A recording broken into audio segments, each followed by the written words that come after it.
Welcome to the class, my dear students. I hope you all are doing fine. First, we will start our second chapter, Structure of Atom. Although the credit for the first atomic theory is usually given to ancient Greeks, a landmark in the progress of chemistry took place with the advent of Dalton's atomic theory, which we have already discussed in chapter number 1. Dalton, a British school teacher in 1808, proposed that matter was made up of extremely small indivisible particles called atoms. Okay, atom is the indivisible particle according to Dalton, which means atom cannot be divided. It is the Greek word atomio. Atomio means uncuttable. This concept continued to hold grounds for a number of years. However, the research done by various eminent scientists like J.J. Thomson, Goldstein, Rutherford, Chadwick, Boas, and others in the later half of the 19th century and in the beginning of the 20th century have established beyond doubt that atom was not the smallest indivisible particle, but can be divided into further subatomic particles. You will be surprised to know there are 35 subatomic particles are known, but we have to discuss only 3 fundamental particles of atom, that is electron, proton, and neutrons. You have to study everything related to these 3 fundamental particles, electron, proton, and neutrons. There are other subatomic particles are also present, but we have to study only these 3. Okay, so our first topic of today's lecture is discovery of electron.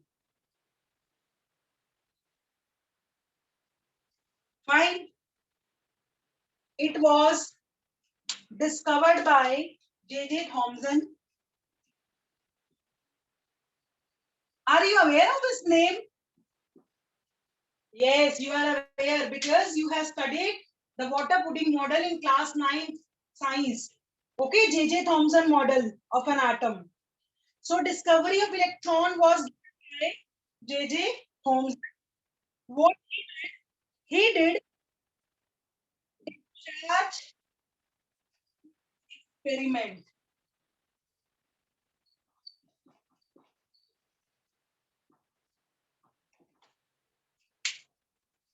I can see most of the students' videos are off. Kindly switch on your videos, please. You can see the setup for discharge tube. This pink color tube, it is your discharge tube, which is made up of hard glass. You can see 2 electrodes, cathode and anode. This glass tube is connected to the battery of high voltage, and cathode is connected to the negative terminal of the battery, and anode is connected to the positive terminal of the battery. And inside the discharge tube, there is a gas at atmospheric pressure. And you can also see the vacuum pump, which is required to set up the pressure inside the gas. This is the general setup of discharge tube. These tubes are also known as these tubes are also known as Crookes tubes, because this tube is made up of by William Crookes in 1879. He studied the conduction of electricity through gases at low temperature. Fine. Now, when we study the cathode ray experiment, there was certain modifications. First modification was, you see the third figure. You see the second figure. First, the gas tube is completely evacuated. Okay.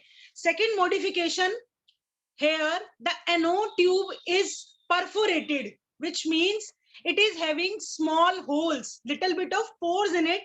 And third modification, you can see there is a discharge, there is a zinc sulfide screen at the back of the anode tube. Fine, these are the modifications. This is a glass tube in which vacuum pump is present. Cathode is connected to the negative terminal of the battery and anode is connected to the positive terminal of the battery. And vacuum pump is there, which is required for maintaining the pressure inside the gas tubes, glass tubes. Okay, now anode is perforated. It is having holes, okay, over the electrodes.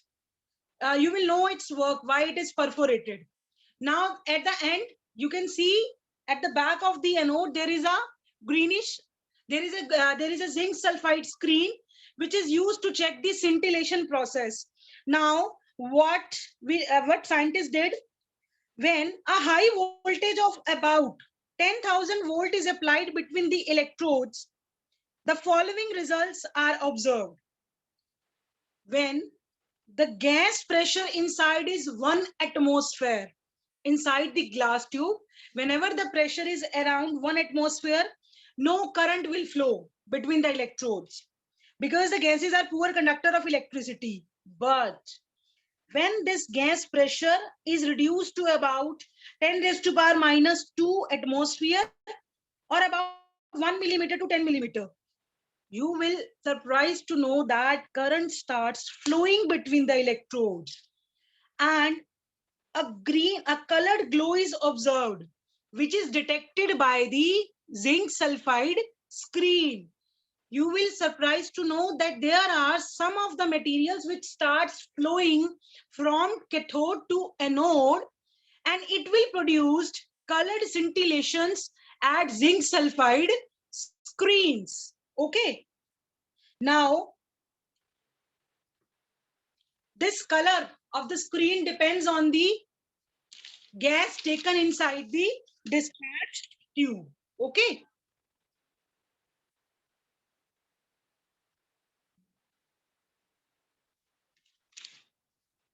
Now,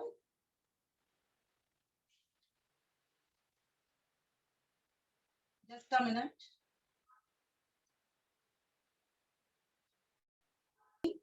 The electric field around the discharge tube, then you will see these rays will deflected towards the positive terminal, and you know opposite charges attract each other. It means whatsoever is coming from the cathode side is having negative charge. Whatsoever is coming from cathode side is having negative charge. Okay, and these are known as cathode rays. And it is having negative charge. So first fundamental particle which was discovered by J.J. Thomson is your electron. It is having negative charge. Okay. Now, properties of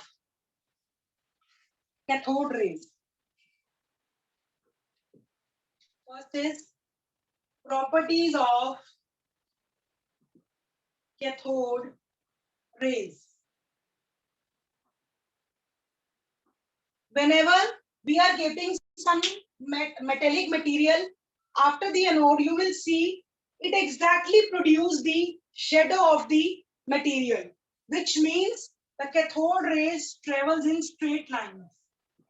First property is cathode rays travels in straight line. This is first property.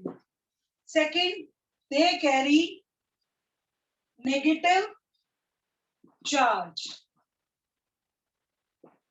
And if in the discharge tube, we will change the material of the metal electrodes, it does not affect the results. It gives the same result. Only the color will change because color depends on the nature of the gas taken inside the discharge tube. Whatsoever you are taking any gas or you are replacing the metal electrodes, results are same. These rays carry the negative charge. So we can say that cathode rays do not depend upon the nature of the gas inside the discharge tube or nature of the electrodes. But only color is changed, which depends upon the which type of gas you are taking. Suppose I am taking neon advertisement tubes, it will give you reddish orange light. Okay. Now, till now, is there any doubt? Please let me know. Did experiment and he determined the ratio of charge by mass of electrons. What he did, these experiments were carried out by J.J. Thomson. He used different discharge tubes fitted with electrodes of different metals. Fine, he found every time the ratio of charge by mass of the electron was the same. And charge by mass ratio for electron is found to be 1.76 into 10 is to power 8 coulomb per gram. It is the charge by mass ratio of electron. It is same for every particle. Remember this thing, point.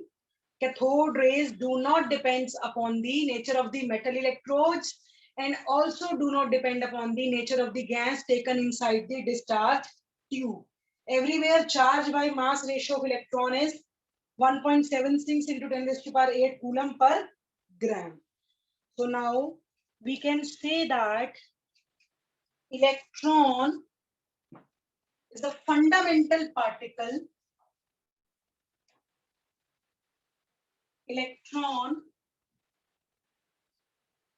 is a fundamental particle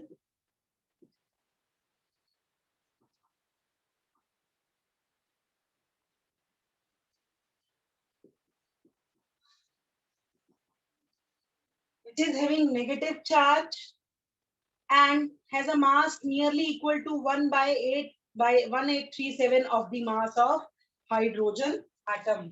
It is having negative charge and mass of electron is 1 by 1837 of mass of hydrogen atom. This is all about your electron. Electron is carries negative charge. It travels from cathode to anode. Okay. And cathode rays do not depend upon the nature of the gas and metal electrodes material. Fine. Now, second topic is discovery of proton. Now, my dear students, till now, is there any doubt? Please message me fast. Again, for discovery of proton, it was done by Goldstein. Okay. Now, the atom as a whole is electrically neutral. And you know, we have seen the negative charge is present inside the atom. So there must be some positive charge particle which must be present inside the atom to maintain its electrical neutrality. Something positive should be present to make the atom electrically neutral. And that positive material, we will see what is that. In 1886, Goldstein performed discharge tube experiment. It is the same discharge tube, but the difference is that here cathode is perforated and zinc sulfide is present at the back of the cathode. Okay, cathode is perforated and zinc sulfide is present at the back of the anode, back of the cathode. In case of cathode ray discharge tube, it is present at the back of the, it is present at the behind position of the anode. This is the difference. So when we again apply some pressure and we apply electric plates, you will see first the rays will start coming from anode to cathode. And when we apply electric field here, it starts deflecting towards the negative field of the electric field. It starts deflecting towards the negative part of the electric field, which means it is carried with charge. It carries positive charge. And these positive charge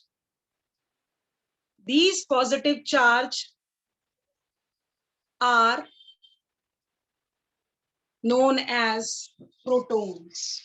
Okay. It was discovered by Goldstein and it is having positive charge. Fine. But when we change the gaseous material inside the atom, their results are not same. Fine. So these rays, also known as canal rays, is having positive charge and it depends on the nature of the gas inside the discharge tube. They depends upon the nature of gas present inside the discharge tube. Okay, it is having positive charge. They also travel in straight line, but their speed is very much less than the cathode rays. They are positively charged. Now, how we conclude that a proton may be defined as the fundamental particle which carries 1 unit positive charge and has a mass nearly equal to hydrogen atom. Till now, is there any doubt? Please let me know. Now, the proton is fixed for a particular element. The number of protons is fixed for a particular element and is equal to the atomic number of element. Suppose hydrogen is having 1 proton, which means its atomic number is 1. Helium is having 2 protons, which means its atomic number is 2. Generally, you will discuss this topic in Rutherford model, but for the discovery of neutron, I need a little bit of this concept. We will learn this concept in details when we discuss Rutherford model. Now, last fundamental particle is your discovery of neutron. We learned the discovery of electron, proton. Now, discovery of neutron. It was discovered by Chadwick. Okay. Now, anybody in the class? Chadwick. Okay, Chadwick discovered the neutron. Now, Moseley, one scientist, in 1913 performed experiments to exactly determine the quantity of charge present on the nucleus. As we have seen, the number of units of positive charge present on an atom is its atomic number. Atomic number is what? Number of units of positive charge. Okay. When we calculate the mass of different elements, it was not same. It was come a little bit less than the exact amount. There is no issue in charge, but the mass of all the elements, it was come less than the exact amount. So that clicks the point, there must be some other element which should be present inside the atom and which is having no charge, but it should have some mass, which is carrying no charge, but it should have some mass because atom is electrically neutral. But when we calculate the amount of mass, it is not exactly equal to the calculated value. So that other element which was discovered by Chadwick is your neutron. Neutron is that element which is having no charge, but it is having mass nearly equal to that of hydrogen atom or proton. How Chadwick discovered that element? He performed some scattering experiments in which he bombarded alpha particles. This is alpha particles. He bombarded alpha particles with some moving he bombarded some light elements with fast moving alpha particles. So he found that some new particles were emitted which carry no charge but mass nearly equal to that of proton. Fine? And that is your neutron. So conclusion is that there are three fundamental particles: electron, proton, and neutron. It was discovered by J.J. Thomson. It was discovered by Goldstein. It was discovered by Chadwick. Fine. It is having -1 unit charge.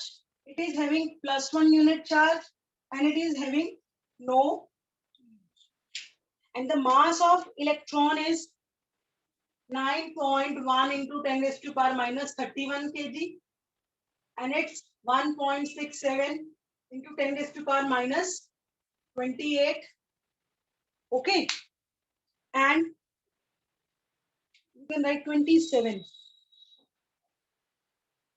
And mass of neutron is little bit greater than the mass of the proton, but we write generally same.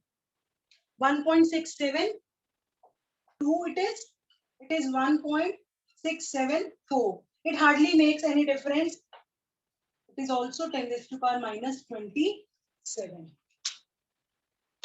These are the three fundamental particles. So my dear students, in today's lecture, we have discussed the basic fundamental particles of an atom, and these are electron, proton, and neutron. Electron is discovered by J.J. Thomson. William Crookes did discharge tube experiments in which we take a gas at low pressure and we are applying high voltage, and two electrodes are there, cathode and anode. They are connected to high voltage battery, and one vacuum pump is there which is there to regulate the pressure inside the gas. So we have seen that some rays which were coming from cathode rays going towards anode rays and produce scintillation. With the help, we can detect it with the help of zinc sulfide screen. And these rays are named as cathode rays, which is having negative charge. They travel in a straight line. They do not depend upon the nature of the gas present inside the discharge tube, and also do not depend upon the metal electrode material. It is very important point. But proton depends upon the nature of the gas present inside the discharge tube. Now, Goldstein did experiments for the discovery of proton. Setup is almost same, but the difference is that in anode ray experiment, cathode is perforated and zinc sulfide screen is behind the cathode. So he found that some rays are coming from anode side and they are going towards cathode side. When he applied negative electric field or electric field there, he had seen that rays are deflecting towards the negative sides of the electric field, which means these rays carry positive charge. And these rays are known as canal rays. These rays depends upon the nature of the gas inside the discharge tube. It depends. After that, Chadwick discovered neutron. What he did some scattering experiments in which he bombarded some light elements like beryllium, boron with fast alpha particles. He found that some new particles were emitted which carry no charge but mass nearly equal to that of hydrogen atom or proton. These are known as neutrons. Okay, my dear students, till now, is there any doubt? Please let me know.